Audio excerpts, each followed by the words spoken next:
Hey, what's up? It's Talio, and today I'm just going to be reviewing the iPhone 4. I have the factory unlocked version right here. Alright, and I'm also just going to be reviewing basic iOS, not jailbroken. Now, a lot of people seem to be confused at why I say that the iPhone 4 is better than, 4 for us, whatever. Or the iPhone in general is better than Android or Windows or BlackBerry or whatever. And this seems to be the reason. Basic iOS.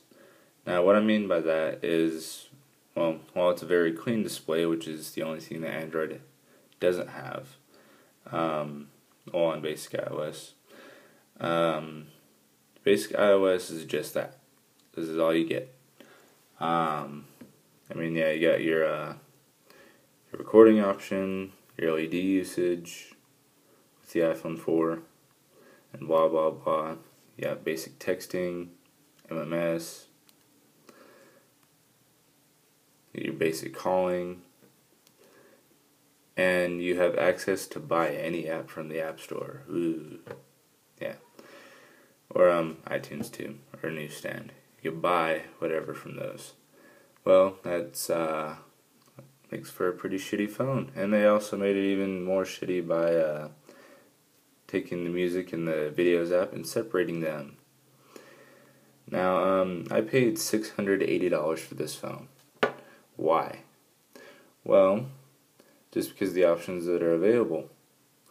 See, in my opinion, the iPhone is worth absolutely nothing at all, without it being jailbroken. Cydia is the only reason that I decided to pay as much as I did for this phone, and the same goes for my iPad too.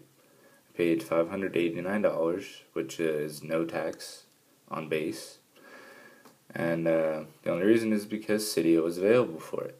If Cydia wasn't available for my iPad 2, I would not own an iPad 2 right now. Yeah, and also with iOS 5 you get notifications, which is okay, but also it's a rip-off from Android. So that's one thing for Android people to talk shit on. But still, yeah, I guess see where you're coming from, whereas Android is better than iOS in this sense. But you do have to admit that, iOS jailbroken is the only way it's worth anything. And that's what makes it, to me, better than any other phone on the market.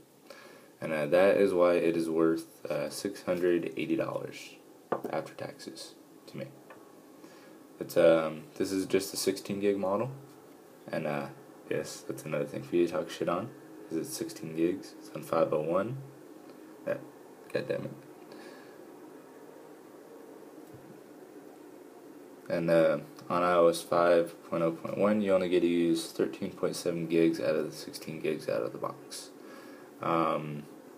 You get the 8 gig at $549, 16 gig at $649, 32 gig at $749, and the 4S 64 gig factory unlocked would be $849. And yeah, but for the 4S there's no jailbreak as of right now. So if you want to get a decently usable phone, factory unlocked, I would go for a 32 gig 4. Yeah, but honestly, there's not really anything else to say about the iPhone 4, because this is basic iOS. With it jailbroken, you literally have access to make it do anything a mobile phone could possibly be capable of. And of course, that's also my opinion. But as far as I've seen, jailbroken iOS is really the best way to go. Can't really say anything else, because there's not really anything else to say. So this is basic iOS. That is my kind of short review of the iPhone 4 factory unlocked on iOS 5.0.1. Comment, rate, subscribe, and I really don't care what you put. You could put, iOS sucks, Android's better, the Galaxy S2 is better. Oh, and another thing before I go.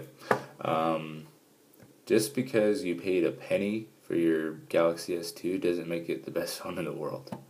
My opinion of Android on a big ass screen like the Galaxy S2, it's cool. It's cool if you have a big ass screen on your phone, but then again, on the Galaxy S2, it's the same exact operating system, nothing different from most other high-end Android phones. It's just a zoomed-in display. It's a big-ass screen with a zoomed-in display. The apps are bigger, the format is bigger, it's just the same operating system. There's nothing formatted for the Galaxy S2. And also, and another thing, again, iPhones keep their value. Android phones lose their value in 3 months. They also experience what is called force close, where you cannot do this.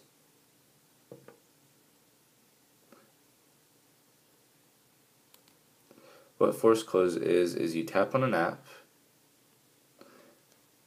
and then it says cancel, force close, or does something. It gives you the thing that says force close the app. And this is because the app is no longer able to run due to an update or due to something about the network showing that it's an older version of the game or the app or just the phone itself. Makes it force close and there's nothing you can do about it. Some people don't experience this very often, or they do, and they do an update, but you always have to constantly be updating your phone. Or you just keep getting the same thing from the app, and that just makes you force close. That's also another reason I went with iOS, because I never experienced that. I can always open my apps, and they will always open just fine, because that's how iOS works. But that's also my opinion. Rooting for Android, it's kind of gay. All rooting really does, you can overclock your processor, but that also kills your battery more than Android already does. 5 to 6 hour battery for Android. I get a good at least 10 to 12 hours out of this battery. But also I always replace my battery every week because I always get parts for iPhone 4s and sell the old one. But yeah. But pretty much all rooting is for Android phones is it makes it available for you to put features of other Android phones. And that is not modification. That is just installing a feature from another phone of the same software. Astro is an exception. You get free apps from that, but still not really any software modification at all. But that's just my opinion. And with the iPhone, you get any option you want, but from Cydia. Requirement is jailbreak your shit. But anyway, that is my review. And to try and conclude this review again, this is cydia. Comment, rate, subscribe. Feel free to put any comment you want. Android's better, iOS is better, BlackBerry's better. Whatever you feel your opinion is, go ahead. This is my opinion. I use Apple products simply because it works for me. I'm a Mac user. I have an iPad 2. I have an iPhone 4. That's what I use because it works for me. PC, Android, BlackBerry, HTC may work for you, and that's you. If it works for you, great. If not, well, then you're a Mac. Alright, anyway, I'm going to wrap this up for real this time. Alright, cydia signing out. Comment, rate, subscribe, blah, blah. Follow me on Twitter at cydia, and I am out. Fuck.